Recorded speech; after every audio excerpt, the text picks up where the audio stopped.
बिस्मिल्लाहिर्रहमानिर्रहीम। अस्सलाम वालेकुम डियर स्टूडेंट्स ऑफ क्लास 9। आप लोग क्लास 8 से क्लास 9 में प्रमोट हो चुके हैं। मैं आपका फिजिक्स टीचर सर यासर बात कर रहा हूँ। आज हम इंट्रोडक्शन क्लास लेंगे कोर्स कंटेंट के बारे में कि आप लोग ने क्लास 9 में कौन से चैप्टर जो है डिटेल के साथ पढ़ने हैं उसको डिस्कस करेंगे। यानी कोर्स कंटेंट फॉर्मेट वो डिस्कस करेंगे। क्लास 8 में आप लोगों ने 3 चैप्टर्स डिटेल के साथ पढ़े हैं। पहला चैप्टर जो आप लोगों ने पढ़ा है यूनिट नंबर 1 वो है physical quantities and measurement. Second chapter जो आप लोगों ने डिटेल से स्टडी किया है वो है काइनेमेटिक्स। और थर्ड चैप्टर जो आप लोगों ने पढ़ा है वो है डायनेमिक्स। इन तीनों चैप्टर को आप लोगों ने डिटेल से पढ़ा है। इसी तरह इन चैप्टर्स के जो नोट्स है वो आप लोग हिफाजत से रखें, क्योंकि क्लास 9 में आपने फुल कोर्स में एग्जाम देना है। यानी चैप्टर 1 से लेकर चैप्टर 9 तक जितने भी चैप्टर्स हैं उन सब में आप लोगों ने एग्जाम देना है। इसलिए इन 3 चैप्टर्स के नोट्स भी आप लोगों ने हिफाजत से रखने हैं। अब आज हम पढ़ेंगे आज यूनिट नंबर 4 से। यानी यूनिट नंबर 4 आप लोगों का नेक्स्ट चैप्टर होगा जो आप लोग क्लास 9 में पढ़ेंगे, जिसका नेम है टर्निंग इफेक्ट ऑफ फोर्सेस। फिर उसके बाद यूनिट नंबर 5 है और यूनिट नंबर 5 का नेम है ग्रेविटेशन। और उसके बाद आप लोगों ने यूनिट नंबर 6 पढ़ना है। यूनिट नंबर 6 का नेम है वर्क एंड एनर्जी। और उसके बाद आप लोगों ने पढ़ना है यूनिट नंबर 7 जिसका नेम है प्रॉपर्टीज ऑफ मैटर। ये आप लोगों का मिड टर्म कोर्स कंटेंट है। मिड टर्म कोर्स कंटेंट है। डियर स्टूडेंट्स, आप लोगों ने नोटबुक जो है वो परचेज किया होगा, तो उस नोटबुक को आपने किस तरह प्रिपेयर करना है उसका तरीका मैं आप लोगों को बताता हूँ। सबसे पहले आपने जो नोटबुक खरीदा है उसका जो टाइटल पेज है उस पर एक है सीरियल नंबर, दूसरे है नेम, तीसरा है क्लास और चौथा जो है वो सब्जेक्ट सेक्शन है और पांचवा जो है वो सब्जेक्ट है। यानी ये फॉर एग्जांपल आप लोगों के नोटबुक है, फिजिक्स नोटबुक है। तो उस फिजिक्स नोटबुक में सबसे पहले यहाँ पर आपने सीरियल नंबर लिखना है। अगर आपका सीरियल नंबर 1 है तो इधर 1 लिखें, जिस तरह मैंने यहाँ पर 1 लिखा है। फिर उसके बाद सीरियल नंबर के बाद नेम है, तो नेम जिस तरह मैंने लिखा है यासर करीम, तो आप लोगों का जो भी नेम होगा वो आप लोगों ने इधर लिखना है। इसके बाद आपने क्लास लिखना है, क्योंकि आप लोग क्लास 9 में प्रमोट हो चुके हैं, इसलिए आपने लिखना है क्लास 9। फिर इसके बाद सेक्शन लिखना है, सेक्शन एस है, आर है, तो वो यहाँ पर लिखना है। और सब्जेक्ट जो है वो फिजिक्स लिखना है, क्योंकि फिजिक्स नोटबुक को आपने प्रिपेयर करना है। फिर इसके बाद आपने ये पेज निकालना है और इस पेज पर भी आप लोगों ने सीरियल नंबर, अगर सीरियल नंबर 1 है तो 1 लिखना है, सीरियल नंबर 2 है तो 2 लिखना है। फिर इसके बाद आपने नेम लिखना है, जिस तरह मैंने अपना नेम लिखा है यासर करीम। फिर इसके बाद क्लास लिखना है, अगर आप क्लास 9 में हैं तो इधर क्लास 9 लिखेंगे। यहाँ पर लिखेंगे सब्जेक्ट और सब्जेक्ट में लिखेंगे फिजिक्स। और ब्रांच आपका है वॉइस 3 सेशन 2021-22। और टीचर नेम, जो भी फिजिक्स टीचर होगा आपका उसी का नेम यहाँ पर लिख ले।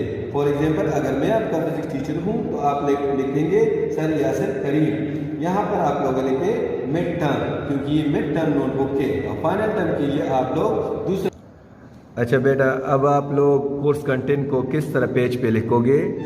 यानी जो पहले आप लोगों ने टाइटल पेज लिखा, उसके बाद आप लोग नेक्स्ट पेज पे कोर्स कंटेंट लिखोगे। यानी क्लास 9 का जो कोर्स कंटेंट है मिड टर्म का, वो किस तरह लिखोगे? तो पहले आप लोगों ने इस तरह हेडिंग्स देने हैं, यानी course contents for mid term, ये हेडिंग देना है आप लोगों ने। और ये हेडिंग जिस तरह हेडिंग्स मैंने दिया है इसी तरह हेडिंग्स आपने भी नोटबुक पे देना है, नीड हेडिंग्स, ठीक है। तो पहला चैप्टर आप लोगों का है chapter 4 turning effect of forces. ये पहला चैप्टर है, ठीक है, यहाँ पर लिखोगे। और फिर इस चैप्टर को आप लोग अंडरलाइन करेंगे, डबल अंडरलाइन करोगे इस चैप्टर को इस तरह, ठीक है बेटा। और इसका नेम है टर्निंग इफेक्ट ऑफ फोर्सेस। फिर नेक्स्ट चैप्टर जो आपका है वो है चैप्टर 5। इसको आपने इसी तरह हेडिंग देने हैं जिस तरह हेडिंग्स मैंने दिए हैं, ठीक है। और इस हेडिंग्स को फिर आपने अंडरलाइन करने हैं, डबल अंडरलाइन करने हैं। और इस चैप्टर का नेम है ग्रेविटेशन। नेक्स्ट चैप्टर जो है वो चैप्टर 6 है। चैप्टर 6 आप हेडिंग देंगे चैप्टर 6 का और उसको डबल अंडरलाइन करेंगे, और उसका नेम है वर्क एंड एनर्जी। फिर जो नेक्स्ट चैप्टर है वो है चैप्टर 7। चैप्टर 7 जो है उसकी हेडिंग फिर नेक्स्ट पेज पे वो हेडिंग दे दे चैप्टर 7। जिस तरह हेडिंग मैंने दिया है उसी तरह हेडिंग आप लोग भी, और फिर इसको डबल अंडरलाइन करें। डबल अंडरलाइन के बाद उसका नेम लिख ले, प्रॉपर्टीज ऑफ मैटर। ये चैप्टर 7 है। तो ये कोर्स कंटेंट आप लोगों ने अपने नोटबुक पर लिखने हैं। पहले लिखना है chapter 4 turning effect of forces, फिर इसके बाद लिखना है चैप्टर 5 ग्रेविटेशन, फिर उसके बाद लिखना है चैप्टर 6 वर्क एंड एनर्जी, और फिर इसके बाद लिखना है चैप्टर 7 प्रॉपर्टीज ऑफ मैटर। इसके अलावा चैप्टर 3 में पेज 77 से पेज 98 तक, यानी फ्रिक्शन से लेके सेंट्रीफ्यूगल फोर्स तक, वो कोर्स आप लोगों ने क्लास 8 में नहीं पढ़ा था। तो पहले हम आप लोगों को वो कोर्स जो है वो भी डिटेल से एक्सप्लेन करेंगे। तो पहले हम वो कोर्स एक्सप्लेन करेंगे पेज 77 से पेज 98 तक।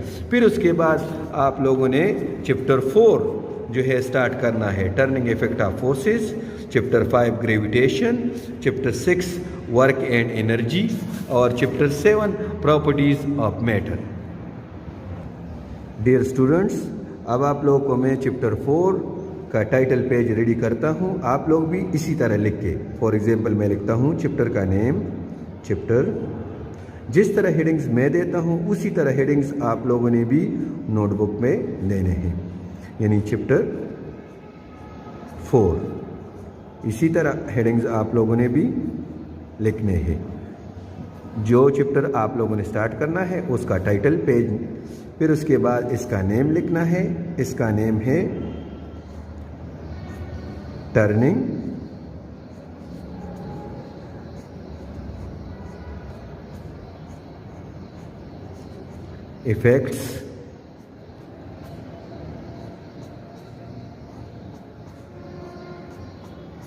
इफेक्ट्स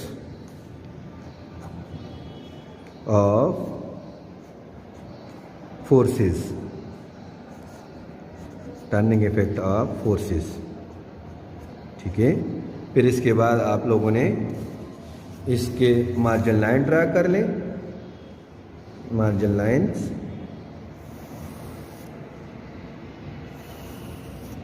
इन हेडिंग्स को अंडरलाइन करें, डबल अंडरलाइन करना है। इसका जो स्टेटमेंट है, जिस चैप्टर का नेम है उसको भी अंडरलाइन करें।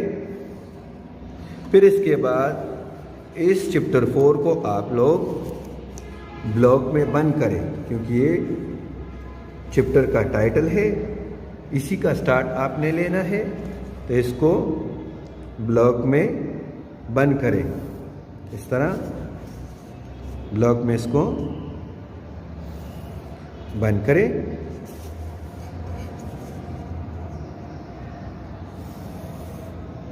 ठीक है, यानी चैप्टर 4 आप लोगों का टर्निंग इफेक्ट ऑफ फोर्सेस, ये मैंने ब्लॉक में बंद कर दिया है। ठीक है, और यहाँ से अब हम स्टार्ट करेंगे। आज मैं आपको इंट्रोडक्शन दूंगा चैप्टर 4 का, कि यूनिट नंबर 4 में आप लोगों ने क्या क्या स्टडी करना है और उसमें से क्या क्या चीज़ें आप लोगों ने पढ़ने हैं। तो आप लोग फिज़िक्स बुक में चैप्टर 4 ओपन करेंगे इस तरह, जिसका नेम है turning effect of forces, page 99 पे, page number 99, unit number 4 turning effect of forces. ठीक है, अब इसमें सबसे पहले आप लोगों ने जो पहला टॉपिक आप लोगों ने स्टडी करना है वो है force diagrams. Force diagram, force आप लोग जानते हैं कि force is an agent which move or tend to move a body, which stop or tend to stop a moving body। यानी किसी भी बॉडी पर जब हम फोर्स लगाते हैं तो उसकी वजह से वो बॉडी मोशन में आती है, या अगर वो मोशन में है तो उसकी वजह से वो स्टॉप हो सकती है। तो फोर्स डायग्राम में हम फोर्स को किस तरह रिप्रेजेंट करेंगे उसको डिस्कस करेंगे। जिस तरह ये फॉर एग्जांपल एक बुक है और ये टेबल पर पड़ा हुआ है, तो इस पर two forces are acting on the book, one is the weight and other is the normal force. Here the normal force and weight are equal in magnitude and opposite in direction, so they cancel the effect of each other, due to which the book is at rest on the table। तो इसी तरह हमने फिर जो forces है उसको draw करने हैं, फोर्स डायग्राम्स को ड्रा करने हैं। यानी जिस तरह ये नॉर्मल फोर्स को ड्रा किया है और वेट डाउनवर्ड होता है और नॉर्मल फोर्स अपवर्ड होता है। तो डायग्राम, फोर्स डायग्राम में हम फोर्सेस को ड्रा करेंगे। नेक्स्ट टॉपिक जो चैप्टर 4 में आप लोग पढ़ेंगे वो है addition of forces. Addition of forces का मतलब है कि फोर्सेस को किस तरह आप ऐड करेंगे, क्योंकि फोर्सेस जो है ये वेक्टर्स है, फोर्सेस जो है ये वेक्टर्स है, और वेक्टर्स की एडिशन और सब्ट्रैक्शन और मल्टीप्लिकेशन ये बिल्कुल स्केलर से डिफरेंट होती है। जिस तरह मैथ्स में आप लोग 2 + 2 करते 4 आता है, लेकिन वेक्टर्स में इस तरह नहीं होता।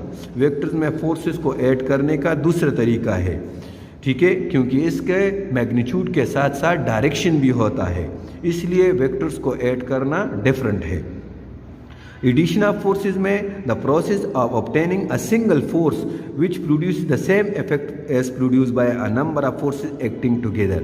यानी एडिशन ऑफ फोर्सेस में हम एक सिंगल फोर्स हासिल करेंगे जब हम 2 या 2 से ज़्यादा फोर्सेस को ऐड करें और उससे एक सिंगल फोर्स हासिल हो जाए तो उसको हम कहेंगे एडिशन ऑफ फोर्सेस। फिर नेक्स्ट जो टॉपिक है वो हमारे पास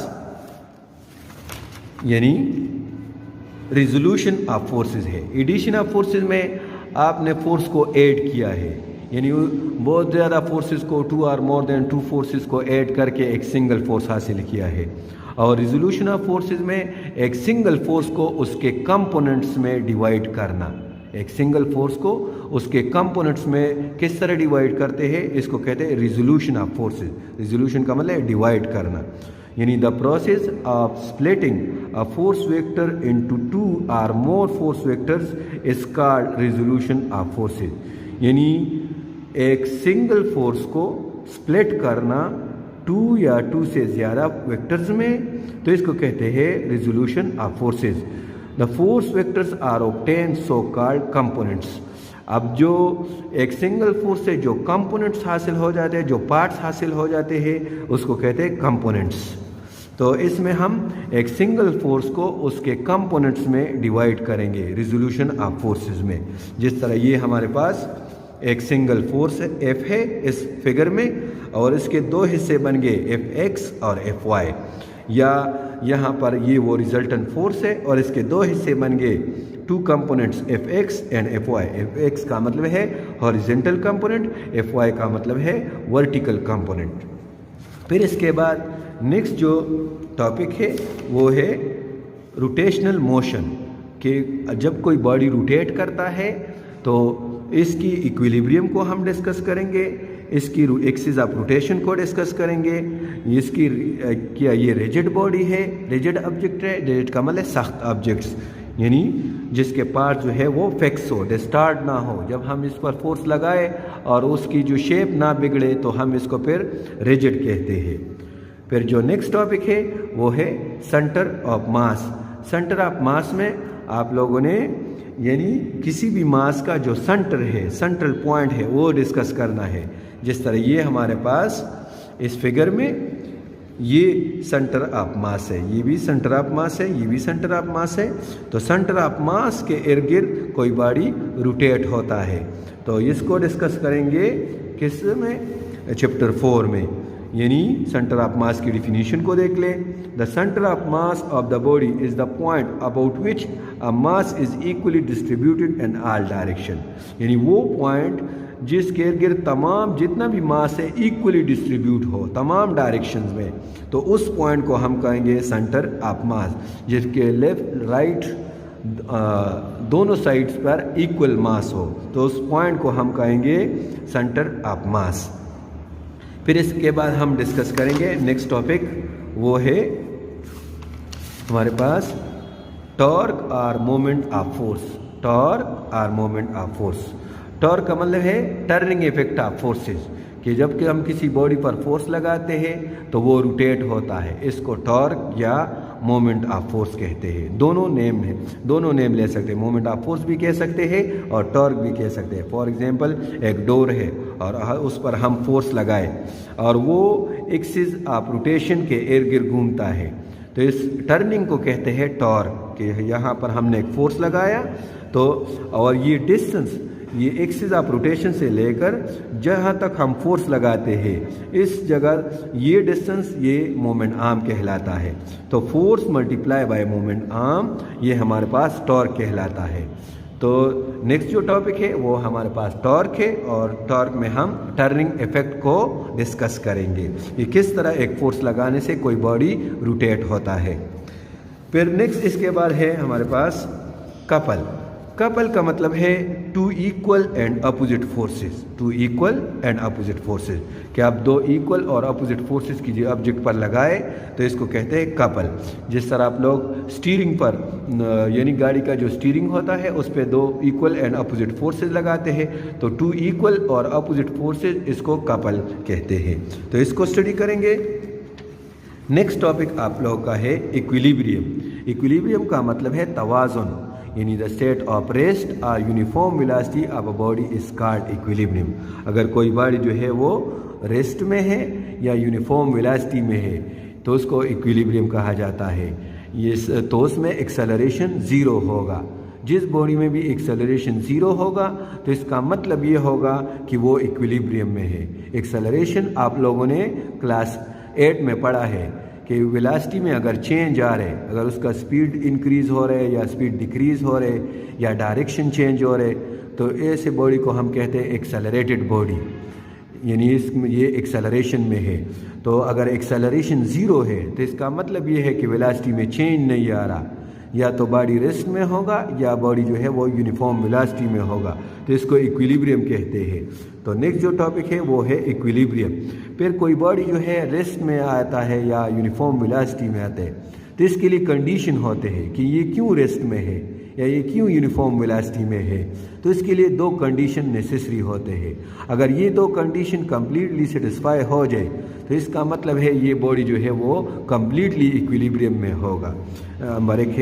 नंबर 1 है फर्स्ट कंडीशन ऑफ इक्विलिब्रियम।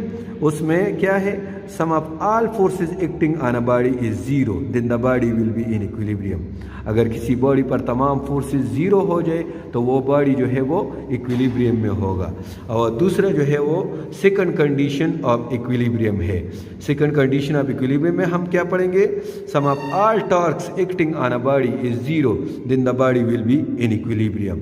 क्योंकि बाद औक़ात फर्स्ट कंडीशन सेटिस्फाई हो जाता है लेकिन फिर भी बॉडी जो है वो इक्विलिब्रियम में नहीं होता, तो इसके लिए फिर हम सेकंड कंडीशन अप्लाई करते हैं। जब दोनों कंडीशन सेटिस्फाई हो जाए तो तब जो है वो बॉडी कंप्लीटली इक्विलिब्रियम में होता है। फिर इसके बाद है प्रिंसिपल ऑफ मूवमेंट, यानी जो मैंने आपको कहा मूवमेंट का मतलब है यानी मोशन करना, यानी क्लॉकवाइज या एंटी क्लॉकवाइज मोशन करना, मूवमेंट करना। अब अगर प्रिंसिपल ऑफ मूवमेंट क्या है, अगर क्लॉकवाइज और एंटी क्लॉकवाइज मूवमेंट इक्वल हो जाए तो इसको कहते हैं प्रिंसिपल ऑफ मूवमेंट। यानी जिस तरह शीशा होता है और उसमें दो बच्चे बैठे होते हैं, दो एक तरफ भी दूसरी तरफ भी, जब दोनों जो है दोनों के क्लॉकवाइज और एंटी क्लॉकवाइज टॉर्क जब इक्वल हो तो वो बच्चे जो है वो रेस्ट में हो जाते हैं, वो फिर रोटेट नहीं करते, और इसी को कहते हैं प्रिंसिपल ऑफ मूवमेंट्स। नेक्स्ट जो टॉपिक आप लोग पढ़ेंगे वो स्टेबिलिटी है। यानी स्टेबिलिटी ये इक्विलिब्रियम को शो करता है। किसी ऑब्जेक्ट को इक्विलिब्रियम से हटाना कितना मुश्किल है। यानी stability is a measure of how hard it is to displace an object or system from equilibrium. इन किसी ऑब्जेक्ट को इक्विलिब्रियम से हटाना कितना मुश्किल है, इसको कहते हैं स्टेबिलिटी। स्टेबिलिटी पे में हम फिर इसके टाइप्स पढ़ेंगे, यानी स्टेबल इक्विलिब्रियम, न्यूट्रल इक्विलिब्रियम और अनस्टेबल इक्विलिब्रियम में। ये 3 टाइप्स है स्टेबिलिटी के। ये हमारे पास स्टेबल इक्विलिब्रियम, ये अनस्टेबल इक्विलिब्रियम, और इसके बाद जो है ये हमारे पास न्यूट्रल इक्विलिब्रियम है। ठीक है, इसके बाद चैप्टर 4 जो है आप लोगों के लॉन्ग क्वेश्चन जो है वो कंप्लीट हो जाएंगे। इसके बाद हम पढ़ेंगे न्यूमेरिकल्स।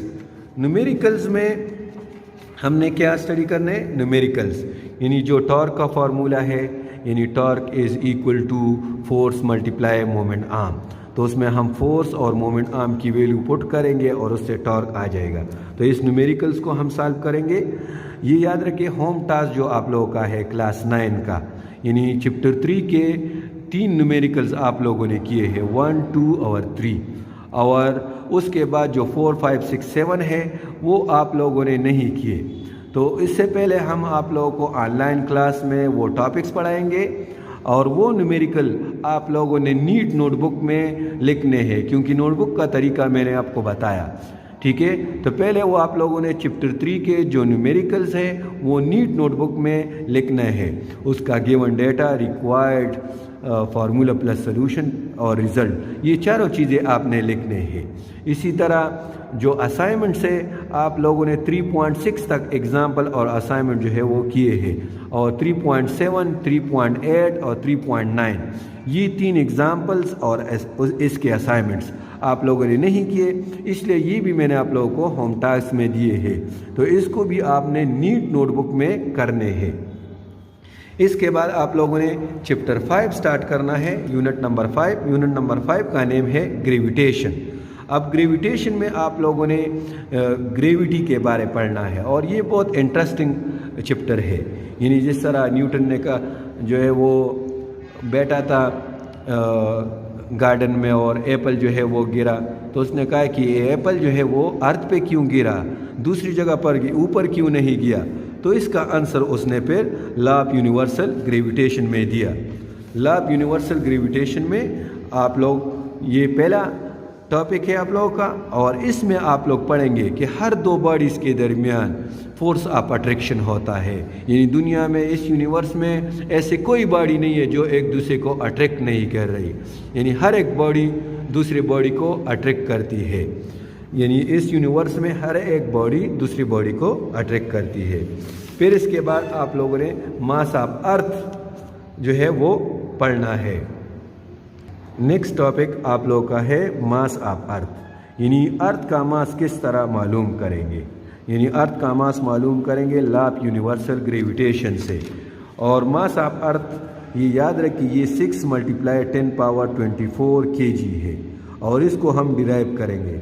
ये लॉ ऑफ यूनिवर्सल ग्रेविटेशन और मास ऑफ अर्थ दोनों बहुत इंपॉर्टेंट क्वेश्चन है। यानी बोर्ड एग्जाम में ये 2 क्वेश्चन मस्ट हो, तो ये क्वेश्चन आप लोगों ने ज़रूर याद करने हैं। फिर इसके बाद है ग्रेविटेशनल फील्ड, कि हर एक बॉडी दूसरे बॉडी को अट्रैक्ट करती है, लेकिन वो दूर से अट्रैक्ट करती है। जिस तरह एक मैग्नेट दूसरे मैग्नेट को दूर से अट्रैक्ट करता है, तो उसके इर्द गिर्द ऐसे एक फील्ड होता है जिसको मैग्नेटिक फील्ड कहते हैं।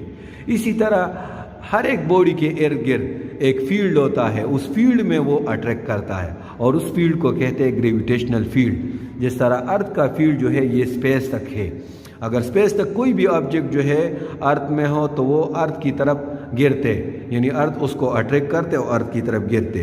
तो ग्रेविटेशनल फील्ड यानी the region or space around the earth where the gravitational force of the earth can be experience is called gravitational field.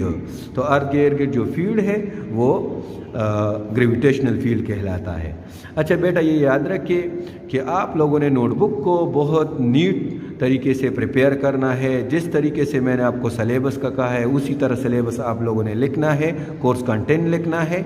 ठीक है, इसमें आप लोगों ने चैप्टर 3 जो पेज 77 से पेज 98 तक है वो भी भूलना नहीं है, वो भी आप लोगों ने लिखना है। और जो मिड टर्म कोर्स है यानी चैप्टर 4 से लेकर चैप्टर 7 तक, ये भी आप लोगों ने इस नीट नोटबुक में लिखना है। Okay, thanks.